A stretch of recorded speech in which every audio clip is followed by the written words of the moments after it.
Boa noite a todos. É sempre uma alegria falar em nome da Academia Juiz Fernando de Letras, porque eu tenho feito sempre na impossibilidade da presença da nossa querida presidente Ceci Barbosa Campos, que está hoje numa missão. Tenho certeza que ela preferiria estar conosco aqui numa noite alegre, numa noite festiva, mas ela está numa missão representando a nossa Academia Juiz Fernando de Letras na missa de 7º dia do nosso ex-presidente Guilhermando Rocha, que partiu na semana passada. Então, essa é a justificativa para a Ceci não estar aqui conosco hoje. Eu sou Arlindo Tadeu Hagen, vice-presidente da Academia Juiz Fernando de Letras. Fazer minha autodescrição. Eu sou um homem branco, pele clara, cabelos e barbas castanhos já bastante grisalhos. Uso óculos. Estou hoje com uma camisa branca e com um fundo aqui de um armário. Não estou na minha casa, eu estou no meu segundo endereço, na Rua dos Artistas, na casa onde eu nasci, onde está enterrado meu umbigo. Então, é um prazer estar com vocês nessa missão, sobretudo numa noite em que temos Wagner Lacerda, uma pessoa queridíssima na nossa academia, e contando aí com os apoios preciosos da Beth Saqueto, coordenadora do nosso curso, e Marisa Timpone, que é a nossa diretora de eventos. Então, vamos à sequência da noite. Não sei quem fala primeiro, Marisa ou Beth? Eu não falo, não. Quem fala é a Marisa. Marisa. Então, por favor, Marisa, com a palavra você. Boa noite a todos. Eu vou fazer minha audiodescrição logo após saudá-los, mas vou solicitar ao Frazão que coloque a programação na tela, como normalmente temos feito. Pode ser, Frazão? Lembrar que hoje, dia 6/9, A Causa Secreta, um conto incrível com Wagner Lacerda. Não vou dar nenhum spoiler, vamos aguardar. No dia 3/10, Memórias Póstumas de Brás Cubas, com Guilherme Salgado Rocha. No dia 10/10, O Tempo e o Mal, nos Contos Machadianos, com Marisa Timpone e Leila Barbosa. No dia 17/10, O Alienista, com Maria Helena Sleutzes. 24/10, Quincas Borba, com Piscinini Teixeira. 31/10, Casa Velha, Malnova Domo, com Maria Nazaré Laroca.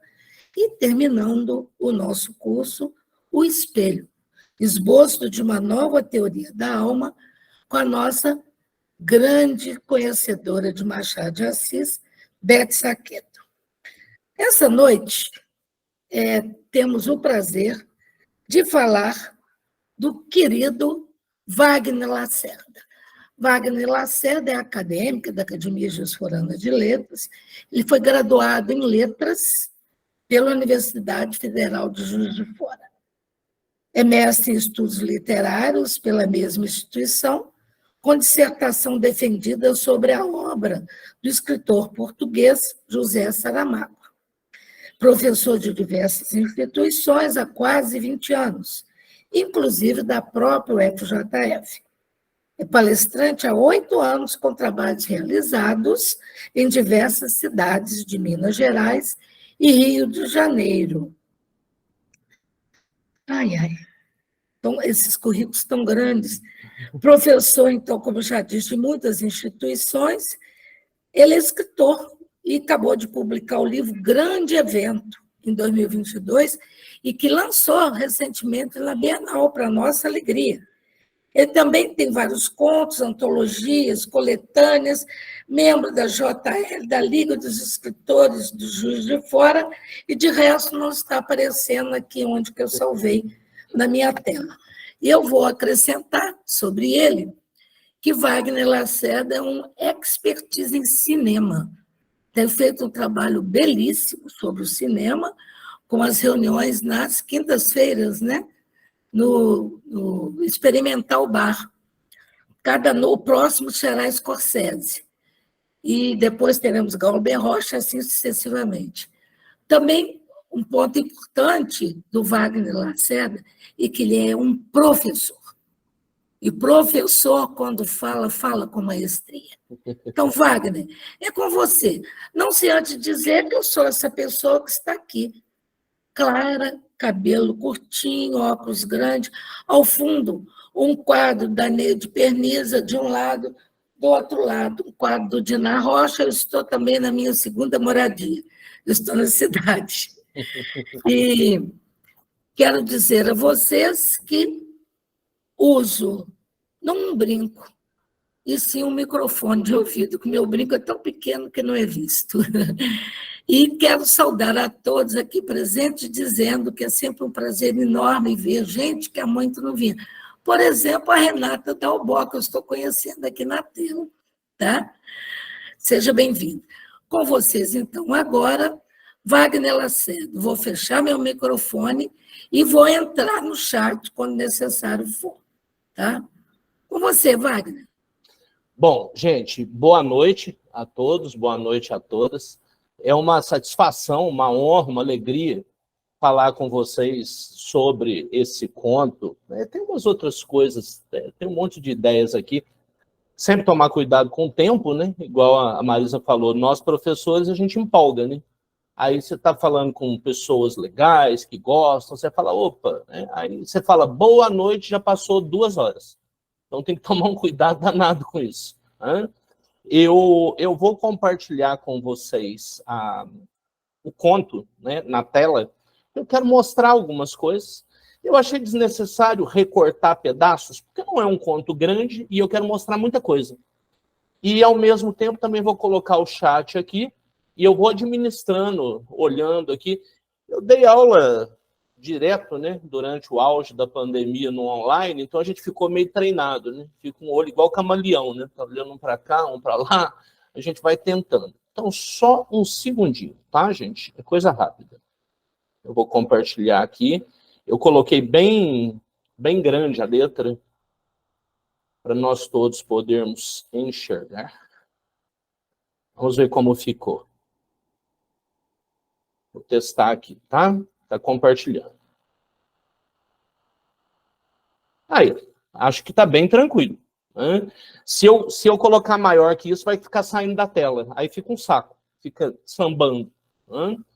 Bom, eu começo lendo um trecho.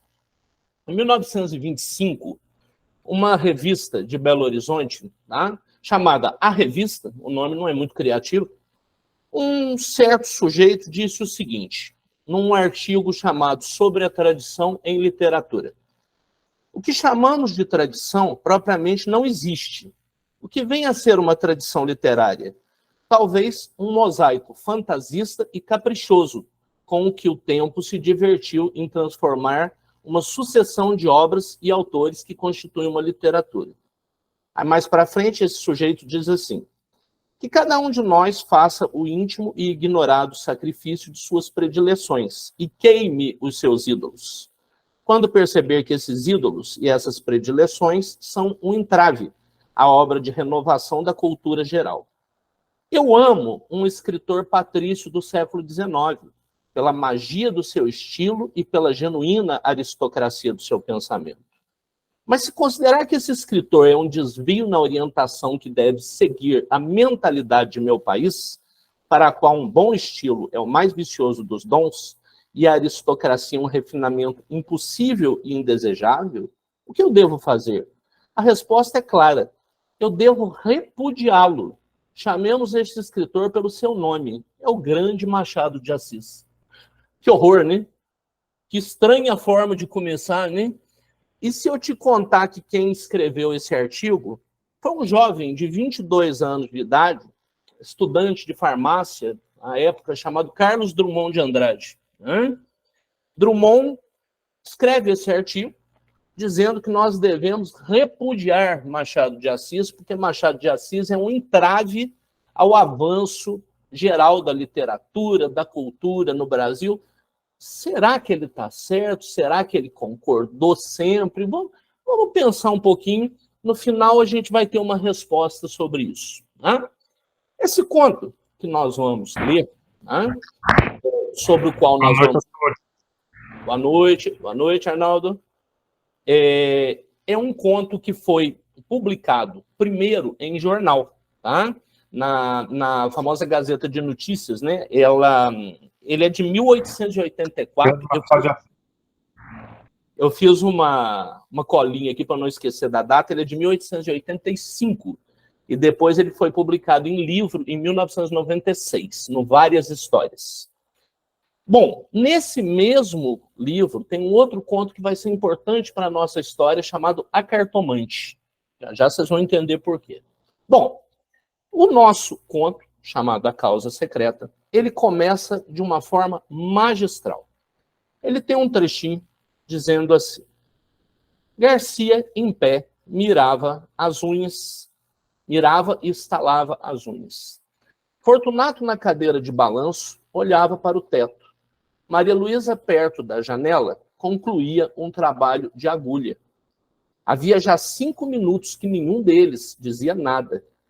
Eles tinham falado do dia, que estivera excelente, de Catumbi, onde morava o casal Fortunato, e de uma casa de saúde, que adiante se explicará.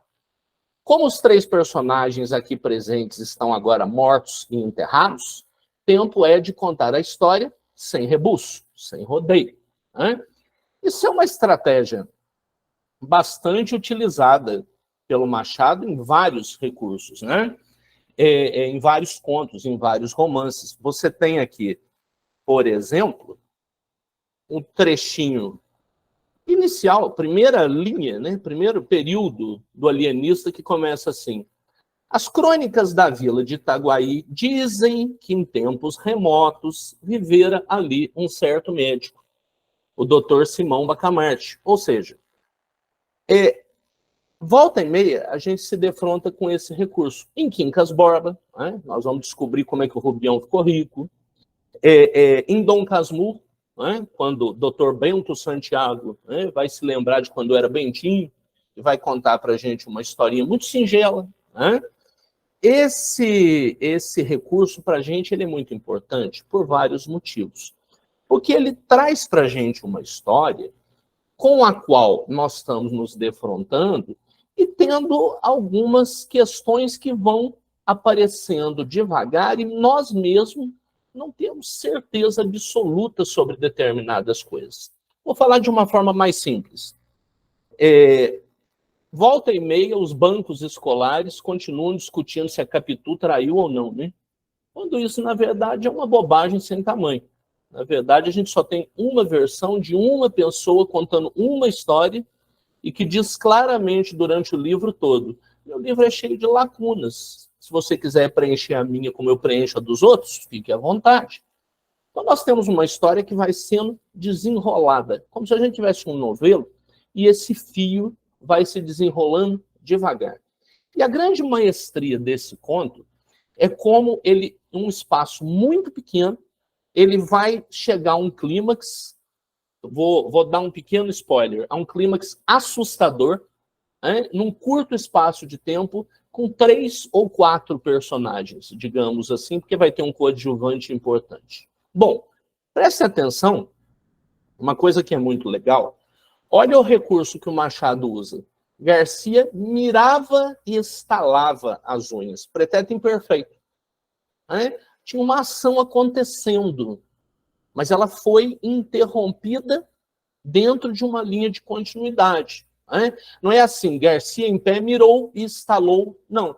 Essa ação, já vocês vão perceber um detalhe que eu vou mostrar ali. E aí, ele diz assim, tinham falado também de outra coisa, né? Coisa é coisa. Além daquelas outras 3, coisa tão feia e grave que não lhes deixou muito gosto para tratar do dia, do bairro e da casa de saúde. Agora, presta atenção, olha que genial. Toda a conversa a este respeito foi constrangida. Agora mesmo, os dedos de Maria Luísa parecem ainda trêmulos. Pronto, atualizou, foi para o presente. Ao passo que há no rosto de Garcia uma expressão de severidade que não lhe é habitual. Ou seja, simplesmente a gente foi para o presente. E aí ele diz assim, em verdade, o que se passou foi de tal natureza que, para fazê-lo entender, É preciso remontar a origem da situação. Vamos a um flashback. Hein? Isso é de uma modernidade. Aí você me diz assim, não, mas isso aí, exatamente, isso aí é um recurso muito comum depois, comum já do modernismo para frente. Se você retornar realismo, romantismo, não é tão comum assim, não. Você tem algumas figuras magistrais no uso do corte, flashback, retorno, costura, tipo um Balzac, por exemplo. Né? Mas na nossa literatura, e com o espaço que tem, você fazer flashback com Grandes Esperanças, do Dickens, ou com Os Miseráveis, beleza. Mas você fazer isso que o Machado vai fazer nesse espacinho, isso é genial.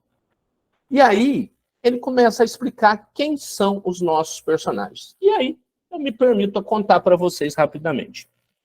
Existe um sujeito chamado Fortunato, né? O nome é muito irônico, né? Se a gente se lembrar que fortuna, né, vem sorte, né, vem realização. O Fortunato, ele é um sujeito que depois, mais para frente, vai se conhecer, vai se casar com a Maria Luísa, tá?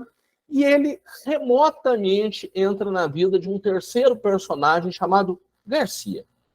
Como que isso acontece? São vários momentos que vão acontecendo em estalos, né? O nosso narrador vai contar para a gente como esses momentos aconteceram. Então ele mostra, por exemplo, olha só, que o Garcia se formou em medicina, mas no ano anterior ele estava entrando na escola de medicina e se encontrou com o Fortunato na porta da Santa Casa. Ele viu o Fortunato, fez-lhe impressão a figura, né? Percebeu? Ali, não voltaram a se falar. Muito tempo depois, mas assim, que besteira, né? Para que o Machado colocou isso? Calma. Hã?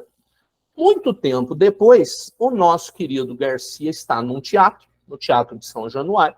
Hã? Quando ele vê, olha só, tá aqui, ó, uma noite estando nas cadeiras, olha aí, por favor. Hã? Exatamente, Beth. Por isso que eu falei que tem uma ligação bem velada com a cartomante, né? No mesmo livro. No teatro, ele vê entrando e sentando na frente dele uma figura que ele reconheceu, o Fortunato. Hã? E a peça, um dramalhão, cozido, costurado, hein, gente? Ó, cuidado, hein? É o homônimo do cozido de cozinhar, né? Cozido, costurado, com S. Um dramalhão costurado a facadas, ouriçado de imprecações e remorsos. Então a gente imagina aí que, de repente, um dramalhão romântico, né?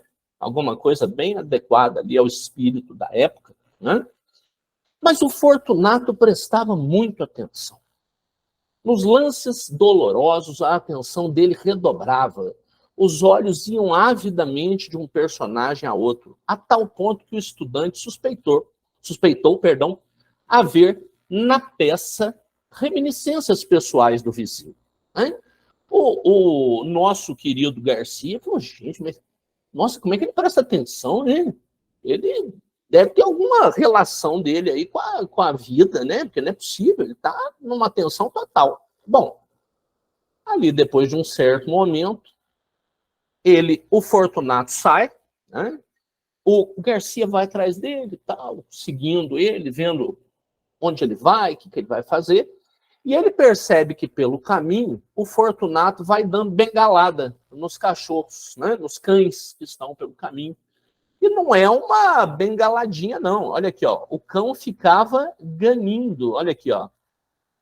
E ele ia andando. Então a gente tem alguns dados. Merece com certeza, Marisa. A gente tem alguns dados. Nós já vimos o Fortunato saindo de uma faculdade, de um hospital. A gente viu o Fortunato prestando atenção num dramalhão cozido a facadas. Agora a gente viu o Fortunato pelo caminho dando bengalada nos cachorrinhos. Vamos juntando peças. A grande questão é, as peças estão lá. Né? É você que não percebe, caro leitor. Né? Já dizia em Memórias Póstumas, o meu estilo é ébrio. Ele vai, ele volta. Né? Então, fica atento, meu querido. Né? O defeito desse livro é você. Bom, decorreram algumas semanas. Uma noite era 9 horas, e aí eram 9 horas. Vou contar para vocês o que aconteceu. O nosso querido Garcia está em casa, ele mora no andar superior, ele ouve muito barulho, ele ouve uma confusão, e estão trazendo o personagem coadjuvante que eu falei. Aqui, ó.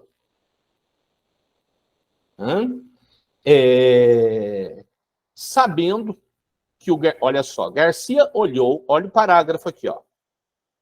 Era o próprio homem da Santa Casa e do teatro. Imaginou que seria parente ou amigo do ferido, mas rejeitou a suposição. Uma confusão, uma barulhada, aparece o tal sujeito que ele viu, trazendo um sujeito ferido, que é o Gouveia, né? E ele sobe, né? Ele entra em casa, o Garcia desce, o Garcia mora no andar superior, né? E ele pergunta, né? O que está acontecendo, afinal de contas, né? Que coisa estranha, né? E o Fortunato, que nós vamos conhecer mais a fundo daqui a pouco, diz assim para o Garcia, olha, ele foi atacado, né, por uma malta de capoeiras, né, por um grupo. Capoeiras aí não no sentido exato de lutador de capoeira, tá? Ele encontrou o sujeito apanhando, viu que ele foi esfaqueado e ele salvou o sujeito. Ele salvou o sujeito, levou o sujeito para casa, que mora no primeiro andar, né? O Gouveia mora ali no primeiro andar, onde o Garcia mora no segundo andar, e foram chamar um médico, delegado e tudo mais. Aí o Garcia pergunta, você já conhecia ele? Conheceu antes? Eu não, nunca vi. Quem é? É um bom homem, chama-se Gouveia, tudo que eu já contei para vocês. Bom, aí chegou a turma toda e finalmente o Garcia vai conhecer, está aí na última linha. Fortunato Gomes da Silveira. Ser capitalista, solteiro, morador em Catumbi. A ferida foi reconhecida grave. Tá? Agora, percebam.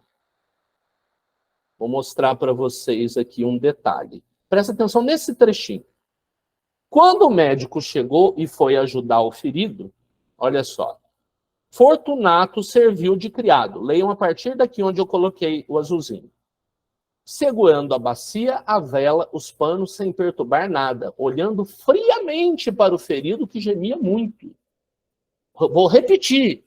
Olhando friamente para o ferido que gemia muito.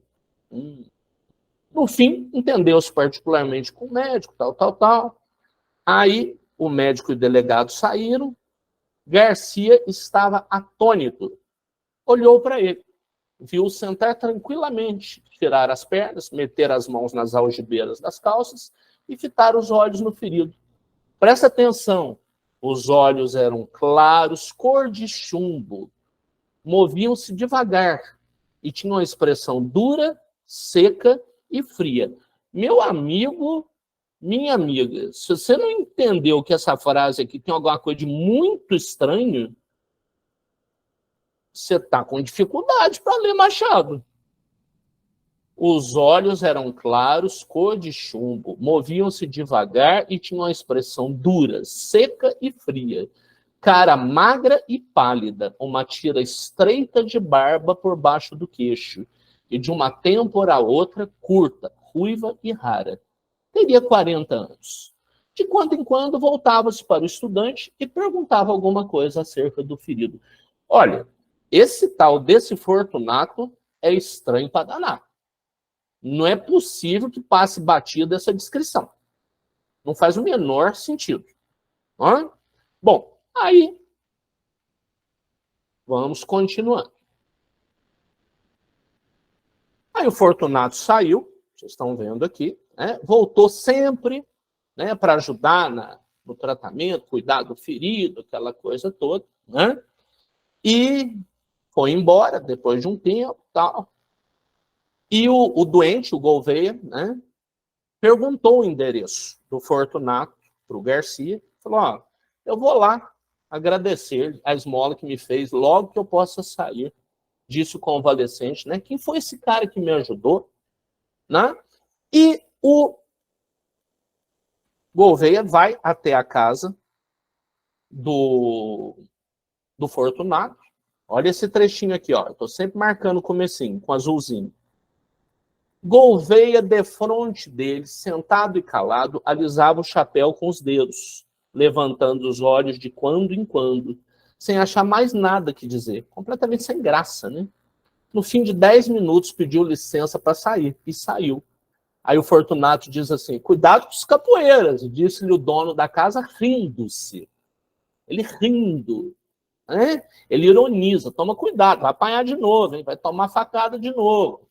O pobre diabo saiu de lá mortificado, humilhado, mastigando a custo o desdém, forcejando por esquecê-lo, explicá-lo ou perdoá-lo, para que no coração ficasse só a memória do benefício. Mas o esforço era em vão. Ele ficou meio desagradado, né?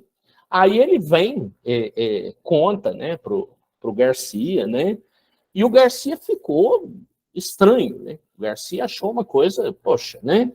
Olha que interessante isso daqui. Leiam esse trechinho aqui, ó.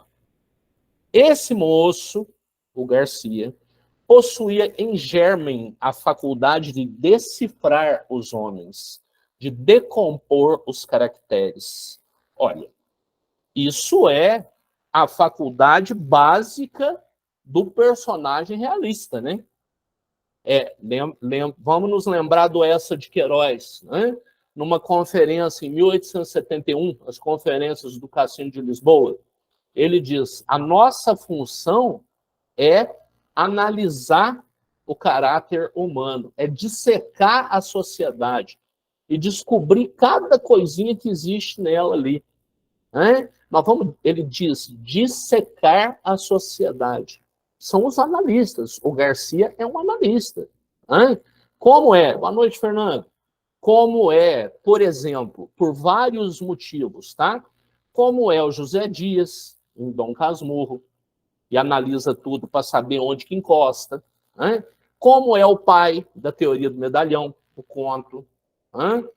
Como é o próprio Brás Cubas, né? Por que não dizer, são figuras analistas do que está rolando. Né? Ele está observando a sociedade e tentando entender. O Simão Bacamarte, do alienista, né? Ele é um analista, ainda que enverede por caminhos completamente contrários. Né? Bom, mas enfim, o nosso Garcia começa a achar muito estranho. Né? Só um minutinho. Depois de muito tempo, olha só, na rua de Mata Cavalos, ele tem um vizinho famoso, né? Sabemos que ele tem um vizinho que mora aí na mesma rua que ele. Só um minutinho, gente. Água São Lourenço, merchandising. Quer dizer, ele vai até lá, encontra o Fortunato no meio da rua e o Fortunato conta para ele que está casado. Está aqui a frase, ó. Ah, estou casado, vai lá em casa, tal, por favor, aparece lá. Não, pô, não admito desculpa, aparece lá, né? Ah, não quero ir não, né? Vai ver que o Garcia ficou com medo de ser chato, né? É o Oswaldo Montenegro que fala, né? Chato é aquele que você convida. Passa lá em casa, e ele passa, né? O Garcia ficou com medo de ser chato e o Fortunato insistiu muito. Não, vamos sim, vamos, por favor. Né? E ele acabou indo. Chegando lá, conheceu a esposa do Fortunato, que é a Maria Luísa. Mas pera lá, nós já sabemos disso, né? A história começou em média res. Nós vimos uma cena onde estão o Garcia, o Fortunato e a Maria Luísa. Como que nós sabemos que a Maria Luísa é a esposa dele? Porque diz o casal Fortunato. Só pode ser a Maria Luísa. Né? Naquele contexto, só a gente entende que é ela. Né? Bom, aí o Garcia vai contar para Maria Luísa sobre o ato heróico do Fortunato, que salvou o Gouveia, como ele foi bondoso, né? Mas o Fortunato não quer que fale, não. Não vale a pena. Aqui, ó. Terceiro travessão aqui. Aí o Garcia, mesmo assim, conta o caso. E o Fortunato tá nem aí. Ah, que besteira. Não tô nem aí para isso. Que bobagem, né? Isso não muda nada. Só um minutinho, gente. Um segundinho. A minha bateria ela tá com um probleminha aqui, mas já voltou. E a Maria Luísa acha estranho, né? Acha isso tudo muito estranho, o Garcia também acha, né? E diz assim, olha esse trecho que está ali, e ria muito ao contá-la. O Fortunato vai contando a história e vai rindo, vai achando divertidíssimo. Não era o riso da dobrez é hipocrisia, tá? A hipocrisia é evasiva e oblíqua. O riso dele era jovial e franco. Ele estava rachando de rir da história. Agora, olha esse trecho aqui. Maria Luísa ficou desconsolada com a zombaria do marido, mas o médico restituiu-lhe a satisfação anterior, voltando a referir a dedicação deste e as suas raras qualidades de enfermeiro. E aí, né, eles continuam na conversa. Tá, valeu, não valeu? Tem um trechinho aqui. E o Fortunato fala para ele, vamos fazer uma casa de saúde? Vamos sim, eu tenho uma casa vaga, tal. Você está precisando trabalhar, né? Você é recém-formado. Aí o Garcia recusa a ideia, num primeiro momento. Os trechos que eu estou contando, eu estou passando, tá, gente? E a Maria Luísa não gosta muito da ideia, né? Olha só. Lê esse trecho aqui, ó. Aceitou finalmente daí a dias e foi uma desilusão para Maria Luísa. Criatura nervosa e frágil, padecia só com a ideia de que o marido tivesse de viver em contato com enfermidades humanas. Mas não ousou opor-se-lhe e curvou a cabeça. E parece que ela tem um certo receio dele, né? Fato é que faz-se a clínica. Né? Aqui, ó. Leiam aqui, por favor. Garcia pôde, então, observar que a dedicação... Exatamente, Beth. Garcia pôde, então, observar que a dedicação ao ferido da rua Dom Manuel não era um caso fortuito, mas assentava na própria natureza deste homem. Via-o servir como nenhum dos famos, não recuava diante de nada. Fortunato estudava, acompanhava as operações, curava os caos. Que homem, né, gente? Que homem, que maravilhoso, né? Possivelmente sim, Beth. Acho que mais um deles, né? Possivelmente sim. E o Fortunato, assim, uma figura exemplar, né? E eles começam a ficar muito amigos e dá uma zebra aí, né? No meio do caminho. Tinha uma pedra, né? Falando em Drummond. Não, no meio do caminho tinha um amor, né? Olha só. Manso e manso, olha o trechinho aí. Entrou-lhe o amor no coração. Quando deu por ele, quis expeli-lo, para que entre ele e Fortunato não houvesse outro laço que o da amizade, mas não pôde. Ele ficou apaixonado pela Maria Luísa, né? E aí, você que está lendo Machado, você que está lendo lá o Várias Histórias, e você que sabe, por exemplo, que a Cartomante é escrito 1 ano antes da Causa Secreta, você imagina que essa estrutura vai falar de um triângulo amoroso, ainda que termine mal, como é o caso da Cartomante, para quem conhece, mas você não espera que vá terminar tão mal, né? Bom, e aí, no começo de outubro, aqui, ó, deu-se um incidente que desvendou ainda mais, aí o que a Beth acabou de falar, aos olhos do médico, a situação da moça. Ele estava vendo, ele não estava se mexendo, né? Dizem que eu coloco Saramago em tudo, né? Se podes ver, olha. Se podes olhar, vê. Se podes ver, repara, né? Presta atenção no que está acontecendo. Fortunato metera-se a estudar anatomia e fisiologia e rasgava e envenenava cães e gatos. A coisa está só piorando. Acorda, Garcia. Hã? Bom, aí ela se sente muito mal, ali, ó, deixa eu ver seu pulso, não tenho nada, tal. O Garcia fica muito apreensivo. E aqui, ó, chega aqui, ó, 2 dias depois, exatamente o dia em que o vemos agora, Garcia foi jantar. Ou seja, voltamos. Olha como Machado é um narrador genial. Ele amarra o início, exatamente o dia em que os vemos agora. Nós estamos lá no início, a cena que a gente percebeu. Na sala, disseram-lhe que Fortunato estava no gabinete, e ele caminhou para ali. Ia chegando à porta, no momento em que Maria Luísa saía aflita. O que é? Perguntou-lhe, e ela sai gritando. O rato! O rato! Exclamou a moça, sufocada e afastando-se. Estranho, né? Que cena estranhíssima é essa? Bom, aí vem o clímax. Aí vem o clímax. Diz Cortázar, né? O romance vence por pontos, o conto vence por nocaute. Afinal de contas, o que tinha de tão estranho no Fortunato? Garcia lembrou-se, por favor, cheguem aqui, ó.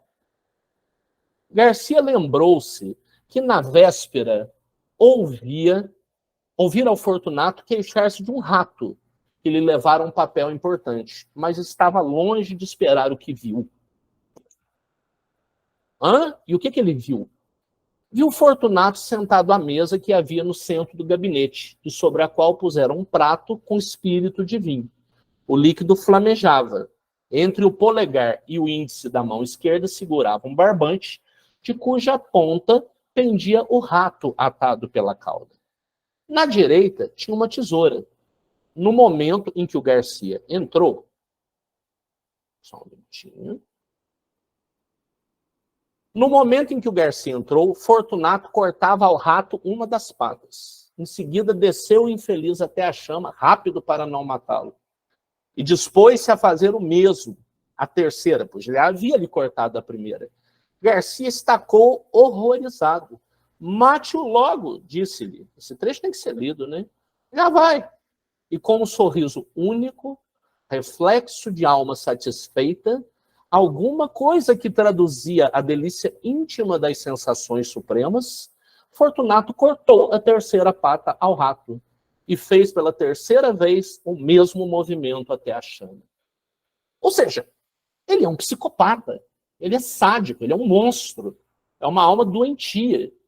Mas as pistas estavam lá. Ele não era um bom enfermeiro, não. Lembra, gente, está tudo lá. Lembra que ele ficou olhando, prestando atenção no Gouveia ferido, os olhos de estanho, a cara imóvel, está tudo lá. Lembra no teatro cozido a facadas? Está tudo lá. A gente aqui não prestou atenção. E eu te pergunto, o que será que ele estava fazendo no hospital? Na primeira cena em que o Garcia encontrou com ele? Foi uma cena rápida. O que ele estava fazendo lá? Pode ser que não estivesse fazendo nada demais, pode ter ido lá visitar um parente, mas vai saber, né? Vai saber se já não é uma pista que o Machado nos deixou ali. Absolutamente sádico. Não tem nenhuma explicação para o mal. É o personagem, o personagem machadiano que mais se aproxima do mal em estado puro. Você tem personagens maldosos por vários motivos, mas em estado puro, mal pelo mal, é imbatível. Prazer, Fortunato. E aí ele vai cortando e botando o pobre do ratinho no fogo, aquela coisa toda, né? Tem a cena toda. E olha só, Garcia, olha aqui, defronte, conseguia dominar a repugnância do espetáculo para fixar a cara do homem. Presta atenção. Nem raiva, nem ódio. Tão somente um vasto prazer, quieto e profundo, como daria a outro a audição de uma bela sonata ou a vista de uma estátua divina. Alguma coisa parecida com a pura sensação estética. Gente, isso daqui é espetacular, esse trecho. É a definição exata do mal. É a definição total do mal. Ele tem uma definição absoluta de um psicopata, de um sádico, completamente como estética, né? A definição estética, a definição o mal chega a ser belo. Isso me lembra, muitos de vocês certamente vão lembrar, o Fortunato me lembra muito o Dr. Hannibal Lecter, né? Do Silêncio dos Inocentes, da série, né? É o mal em estado puro e como prazer, né? Ele mata, tem as cenas onde ele toca, ele ouve a música, né? Ele vai matando e ouvindo Beethoven ao fundo. Né? É aquilo que beira o incompreensível, né? Absolutamente incompreensível para nós. Né? Bom, e para continuar, para já, depois do clímax, será que ainda tem mais alguma coisa? Tem, né? Aí, olha, castiga sem raiva, pensou o médico, pela necessidade de achar uma sensação de prazer que só a dor alheia lhe pode dar. É o segredo deste homem. Aí, nós vamos acompanhar a cena, né, que nós vimos lá no início. A Maria Luísa está muito abatida com o que ela viu. O nosso querido Fortunato ri dela, né? Fracalhona. Né? O que é isso? E diz para o médico, há de crer que quase desmaiou? Imagina, bobagem, só porque matou um rato. Né? E voltamos para a cena inicial. Né? Aqui tem um trecho interessante no final desse parágrafo. Olha só. Quando o Garcia se pergunta se a Maria Luísa não estaria exposta a algum excesso na companhia de tal homem. Era apenas possível, mas o amor trocou-lhe a possibilidade em certeza. Tremeu por ela e cuidou de os vigiar. Pois é. E aí ela tossia, né? Ela já vinha ficando doente e descobriram que ela tinha o quê? Tuberculose, que matou muita gente, né? Naquela época, ali no final do século XIX e começo do século XX. Fortunato recebeu a notícia como um golpe. Amara deveras a mulher, a seu modo. Estava acostumado com ela, estava lhe perdê-la. Né? E aí, enfim, ela acaba morrendo. Né? Ela vem mesmo a falecer. Presta bem atenção aqui. Nesse trecho aqui. Só um minutinho, gente. Um segundinho. Aí, bateria. Bateria de vez em quando dá uns piti. Nos últimos dias, em presença dos tormentos supremos da moça, a índole do marido subjugou qualquer outra afeição. Não a deixou mais. Fitou o olho baço e frio naquela decomposição lenta e dolorosa da vida. Bebeu uma a uma as aflições da bela criatura, agora magra e transparente, devorada de febre e minada de morte. Egoísmo aspérrimo, faminto de sensações, não lhe perdoou um só minuto de agonia, nem lhe os pagou com uma só lágrima, pública ou íntima. Só quando ela expirou é que ele ficou aturdido. Voltando a si, viu que estava outra vez só. Ele só ficou preocupado que ele ia ficar sozinho. Não estava muito preocupado com nada além disso, não. Bom, aí no velório vem a cena derradeira, que eu diria um clímax depois do clímax.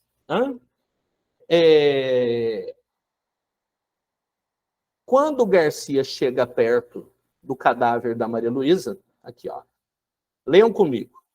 Garcia tinha se chegado ao cadáver, levantara o lenço e contemplara por alguns instantes as feições defuntas. Depois, como se a morte, só um minutinho,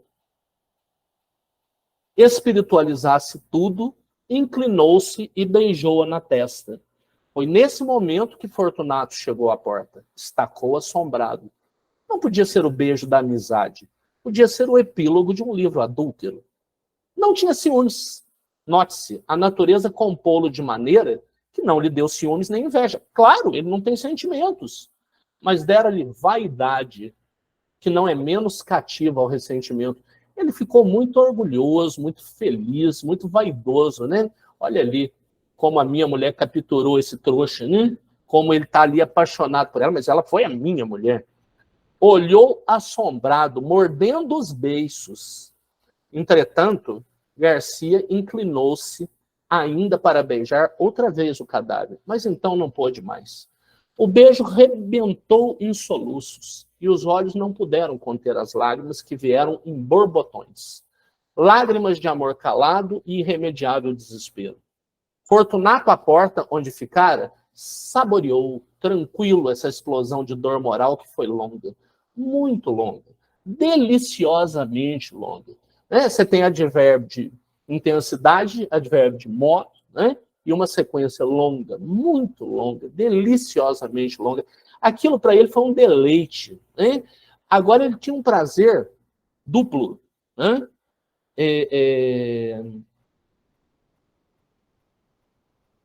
Uai, que doideira, Marisa. Isso eu nunca vi, não. Agora o Fortunato, por que ele está tão feliz? Porque agora tem a dor, que ele está acompanhando a dor do Garcia, né? Nossa, olha que maravilha. Né? Olha como esse cara está sofrendo, né?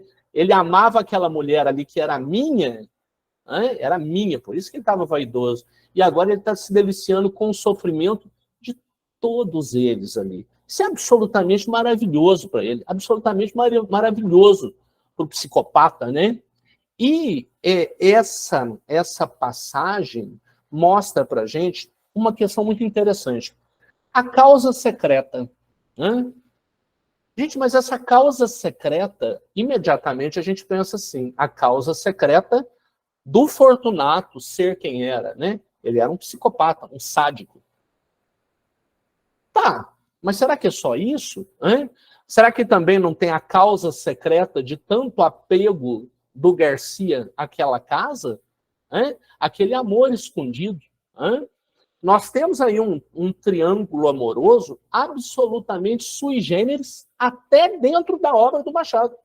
Inesperado até dentro da obra do Machado. Hein?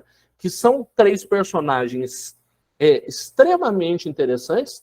A Maria Luísa um pouco menos, mas o embate do amor do Garcia e o mal do Fortunato é o que vai nos construir, vai construir para nós um enredo e tentar entender, afinal de contas, que causa secreta é essa. E aí eu pergunto para vocês, estou encerrando, eu vi que já são quase 7:50, 2 minutinhos eu estou encerrando para não atrapalhar ninguém, para se tiver alguma pergunta, alguma coisa. Né? Eu pergunto para vocês o seguinte, será que depois de um certo tempo, o nosso querido personagem lá do início, Carlos Drummond de Andrade, que com 22 anos de idade, 22 para 23 anos de idade, disse que a gente deveria repudiar Machado. Será que ele se dizia ainda certo? Pois é. O professor Silviano Santiago, crítico literário, escritor, no seu livro Nas Malhas da Letra, ele tem um ensaio que ele diz o seguinte: não haveria literatura brasileira no século XX se não houvesse Machado de Assis. A prosa do século XX é derivada, é descendente, é influenciada por Machado de Assis. Mesmo que num primeiro momento não pareça, todos eles fazem o que conseguem fazer porque houve Machado de Assis. Não é de forma nenhuma menosprezando toda a contribuição dos românticos. Mas todas as inovações do Machado, flashback, corte, digressão, construção de cena, ciclo temporal, são absolutamente fundamentais para o modernismo. Pensa aí, Triste Fim de Policarpo Quaresma, do Lima Barreto, pensa em Macunaíma, pensa em Serafim Ponte Grande, principalmente, Memórias Sentimentais de João Miramar, do Oswald. Isso sem falar no Graciliano, né, que seria, para mim, o que eu imediatamente mais conecto aí com o Machado. Né? Você pensa em Vida Seca, São Bernardo, principalmente, dá para fazer um diálogo fundamental com Dom Casmurro. Né? E você pensa em todas essas inovações e descobre que Silviano Santiago está certo. Machado é inevitável. Machado é uma maravilha que constrói o caminho para a nossa literatura. Então, a gente não pode repudiar a tradição. A gente pode questionar a tradição. A tradição está aí para isso mesmo. A gente tem que estar sempre ligado, antenado ao novo, mas saber que ali atrás teve muita coisa que foi feita, né? E aí eu fico pensando, será que o nosso querido Drummond mudou de ideia? Num outro texto, em 1981, olha quanto tempo passou, chamado Entre Machado e Lima Barreto. Deixa eu só lembrar de onde que saiu. Do Jornal do Brasil. 1981. O Drummond está ali com quase 80 anos. Já não é mais um jovenzinho de 23 anos. O Drummond diz assim... Bem, eu não posso continuar aqui gatunando por minha vez. Isso que eu estou escrevendo acima não é meu nem é de hoje. Tem assinatura de Machado de Assis. E foi publicado em 18 de agosto de 1895 na Gazeta de Notícias. Um leitor copiou o texto e remeteu a esse colunista. Está falando de um texto anterior que não nos importa. Ainda está para ser concedido o prêmio ESSO de jornalista aquele que continua sendo o mais atual, o mais agudo observador do nosso tempo e da nossa sociedade, não obstante tenha falecido há 73 anos. A impressão que eu tenho é que Machado não previu a ponte Rio-Niterói, o estado da Guanabara e a violência urbana de hoje. Ele viu como contemporâneo. O danado não morreu. Ele anda por aí assuntando as coisas. Eu tenho vontade de saber o que ele acha da bomba, ou das duas bombas, né? Hiroshima e Nagasaki, do voto distrital. Algum leitor me fará a fineza de procurar por mim nos livros, isto é, no Machado vivo de sempre e mandar-me cópia. Eu não tenho tempo para fazê-lo pessoalmente. E aí, mais para o final, num outro textinho pequenininho, muito pequenininho, ele diz assim, um texto chamado Uma Gota de Ácido, que foi uma coisa que ele falou na rádio, depois entrou num livro, pouquíssimo tempo antes do Drummond morrer. Ele diz assim, passar de Fialho de Almeida a essa de Queiroz foi um salto de vara curta. Fiquei freguês segundo. E pela graça de Deus, cheguei cedinho a Machado de Assis. Deste, eu não me separaria nunca. Embora uma vez ou outra, eu tenha lhe feito algumas malcriações. Eu justifico-me. Amor nenhum dispensa uma gota de ácido. É mesmo o sinal menos que prova, pela insignificância e transitoriedade, a grandeza do sinal mais. Se me derem Machado na tal ilha deserta, um artigo que ele escreveu muitos anos antes, sobre 20 livros que ele levaria para uma ilha deserta. Se me derem Machado na tal ilha deserta, eu estou satisfeito. O resto que se dane. Embora o resto também tenha muita coisa amorável, né, que mereça amor. Esse é Machado. Hein? Esse é o escritor da Causa Secreta. Esse é o sujeito que está sempre novo, né? Impressionantemente moderno. Né? Ele fala de coisas aqui que nunca se perderam. Infelizmente, uma delas é o mal por si só. Né? Às vezes a gente quer entender razões para o mal e, infelizmente, às vezes não existe nenhuma. Né? É um pouco difícil para a gente entender, mas é isso. Os fortunatos estão por aí, né? A gente tem que ficar de olho neles. É isso. Tomara que vocês tenham gostado. Eu, como diz Saramago, né? Já que dizem que eu falo sempre Saramago, essa noite eu estive aqui com vocês. Isso para mim foi muito. Se para vocês também foi bom, eu agradeço. É isso. Parabéns, Wagner. Maravilhosa a sua apresentação.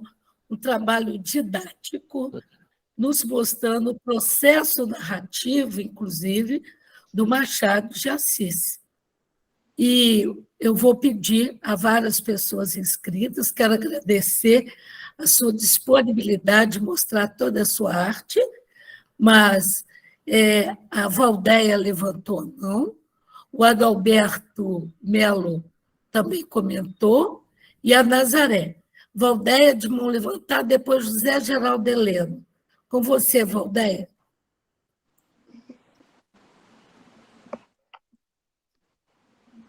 O microfone está fechado, Valdeia.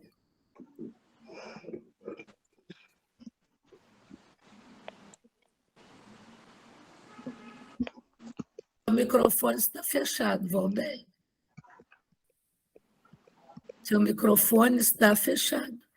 Tem também o Zé Geraldo Heleno, com a mão levantada, a Maria Elizabeth, o Tadeu. Eu vou pedir a Valdeia, já que não está conseguindo abrir, daqui a pouco você entra. Então, vamos agora, o Zé Geraldo Heleno, depois Elizabeth, Saquet, depois Tadeu.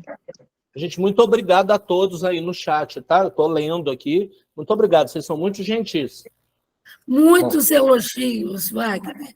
E a Beth dialogou o tempo inteiro com a sua leitura. Merece ser lido esse chat.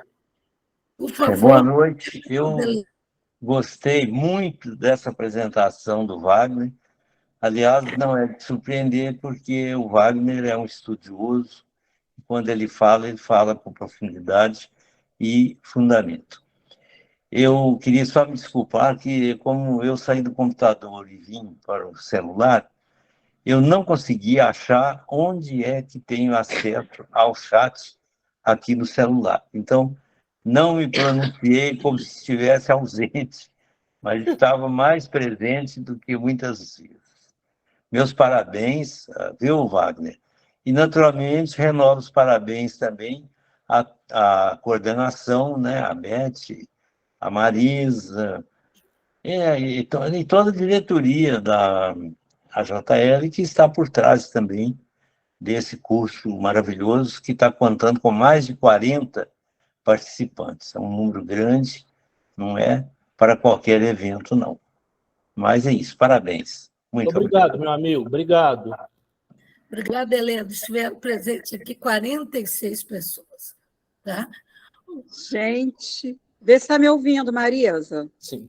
Quem está falando? Valdeia, está me ouvindo agora? Então, agora está. Depois. Ai, Marisa, é o maior prazer assim, falar com você diretamente. Quero te agradecer muito essa oportunidade de estar participando desse evento maravilhoso da Academia de Juiz de Fora. Muito, muito obrigada a você, a Ceci, e a esses palestrantes maravilhosos que vocês convidaram para esse evento, né, literário maravilhoso. E falar de Machado de Assis é sempre um prazer. E como ele mesmo disse, palavra puxa palavras. Então, estou achando assim, surpreendente de uma obra de Machado de Assis a gente passar para outra, essa correlação de comportamentos humanos, entendeu? E interessante que em Machado de Assis, em Dom Casmurro, né, o enredo também envolve 3 personagens, como esse conto, né, de hoje. Achei isso incrível. E também eu quero elogiar o conto, a sugestão do conto passado, que é A Igreja do Diabo, que pelo título a gente faz, né, um afastamento, né? A gente causa um estranhamento na gente, a Igreja do Diabo, nós que, né, que somos religiosos e tudo, mas é um conto maravilhoso, que eu também não tive a oportunidade de estar presente, porém assisti o vídeo gravado, entendeu? E muita aprendizagem, muita coisa desse escritor maravilhoso, que a nossa referência realmente em literatura no mundo todo é Machado de Assis. Muito obrigada mesmo. Estou assim, muito grata por essa oportunidade de estar com vocês nesse momento. Marisa. Valdeia, obrigado, mas, na verdade, quem que bolou esse curso foi a Maria Elizabeth Saqueto. Arnaldo, o que está acontecendo que você está entrando aí? Bom dia. Então, desculpa, porque nós tivemos um problema ali, eu já chamei a atenção. Valdeia, muito obrigada por sua participação. Muito obrigada mesmo.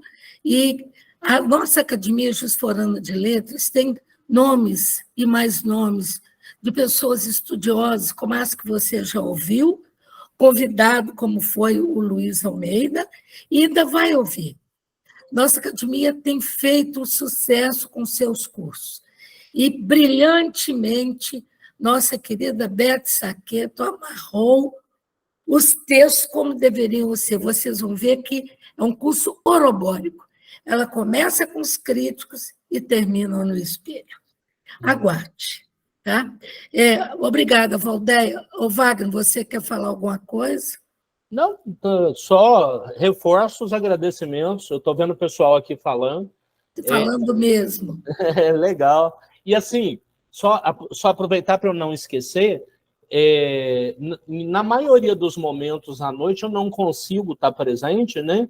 O pessoal sabe que eu sou professor, estou dando aula a maior parte do tempo, adoraria estar em todos os eventos, mas eu estou assistindo todas as palestras depois, está tudo maravilhoso. Na ordem, agora é a Beth, depois o Tadeu, depois o Arnaldo pediu para comentar, mas antes, Arnaldo, a Thaís pediu para comentar. Na ordem, Beth, por favor, com você. Bem, Wagner, a minha fala é para você.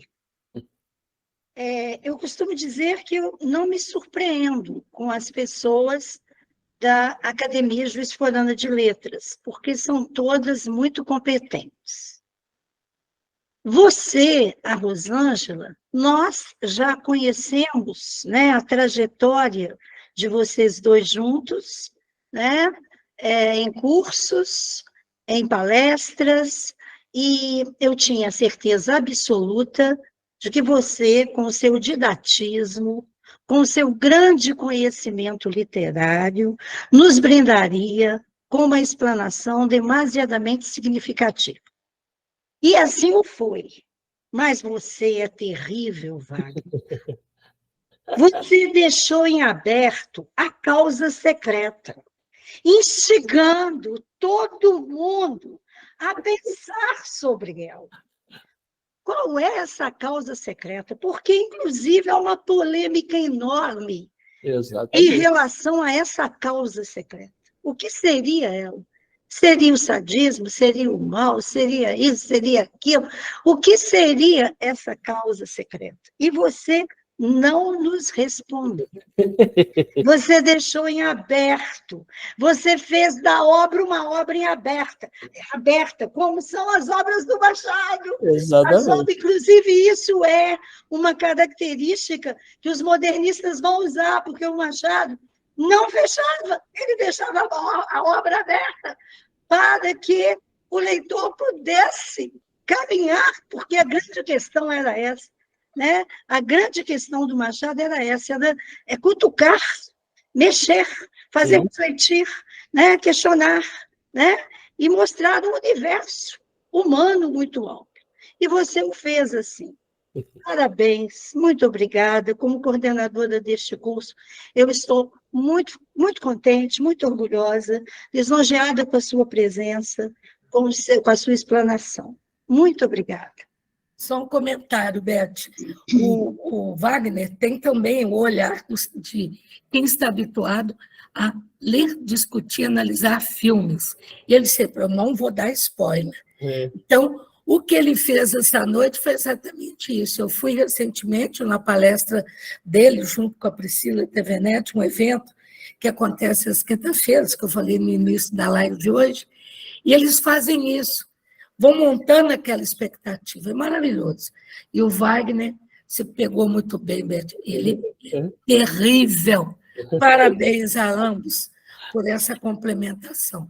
Gente, nós temos aqui... Eu já deixo aqui os meus agradecimentos, eu não entro mais. Vamos deixar a vez para os outros. Ok. Obrigada, Beth. Agora eu, Tadeu. Com você, Tadeu. Boa noite. Vou fazer duas falas, uma como assistente, a outra como presidente em exercício, que aí eu já encerro a minha fala. O Wagner falou aqui, ele coloca Saramago e tudo, então deixa eu colocar o Garcia Marques em tudo também. E o Garcia tem um livro que chama Eu Não Vim Fazer um Discurso, onde ele reúne todos os discursos dele, inclusive belíssimo, né, o antológico do Nobel. E eu vou dizer, eu não vim assistir uma palestra, eu vim assistir a um show, porque toda vez que o Wagner fala, a sensação que eu tenho é essa. É um show que começa devagarzinho, vai cativando a gente. Quando você vê, você está no auge do entusiasmo, prestes a aplaudir de pé. Então, Wagner, meus aplausos de pé por essa belíssima palestra, espetacular mesmo. E a causa secreta é assim, eu acho um das finesses, né, do Machado é dar títulos, né? E esse Causa Secreta é fantástico, é um título realmente dos melhores. Sim. Então é isso, meus aplausos. E como presidente hoje nessa noite, eu gostaria de agradecer a presença de todos, e especialmente aí do nosso palestrante, Wagner Lacerda, toda o pessoal da JL presente, de modo muito especial, a Marisa e a Beth, que sem elas esse curso não aconteceria. Então, meu muito boa noite a todos, e esperamos a todos aí na próxima semana com o Guilherme, né? Guilherme e Brás Cubas, né? É isso? Então tá, uma boa noite a todos, meu abraço mais carinhoso.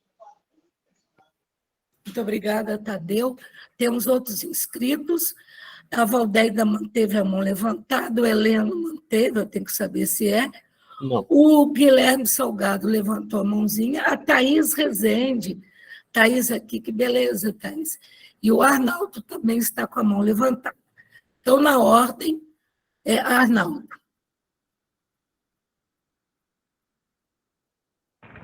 Olá, boa noite. Boa noite. Vamos para ouvir? Tá sim. Parabenizar o pessoal da organização do Machado, né, o professor aí que deu a palestra, né? Quando eu lembro que a impressão que eu tive, quando eu li esse conto Machado, faz muito tempo, viu? Era adolescente, né? E aí, né, ele trata-se um médico, né? Um médico, né, acho que é a crítica mesmo ao médico, gente. Essa classe, né, já é uma caixa na sociedade, né? O médico, assim. Ele fecha esse personagem, né, para poder mostrar um pouco da maldade humana. É meio contraditório, né? O médico é que salva a vida, né? Tem aquele código do Hipócrates, né? Para salvar a vida. Então o cara é bem psicopata, né? Mas é interessante, porque quando eu li o conto, assim, eu lembrei que o Machado, ele tinha um camburão, né? De queimar contos, né? Que ele não gostava, né? Que ele não... E quando eu li esse conto, e tem essa parte do rato, né? Eu achei que o conto ele estava meio amador, do Machado. Olha só que prepotência, né? Falar com a gente, né? Mas foi essa a impressão que eu tive, ó. Era isso. Obrigada, Arnaldo, por sua participação, né, Wagner? E agora temos aqui o Guilherme e a Thaís. Guilherme. Ô, Wagner, tá me ouvindo? Sim, perfeitamente. Você imagina a responsabilidade que você passou para mim agora, companheiro. Hein? Terça-feira que vem eu vou ter que suar frio. Rapaz, eu acho que nós vamos mudar, viu? Vou tentar mudar com a Beth. Fazer você falar depois de novo. Parabéns, querido, parabéns. Foi maravilhoso. Muito, muito mesmo. Fiquei ainda mais seu fã. Tá obrigado. Bom? Obrigado, Guilherme.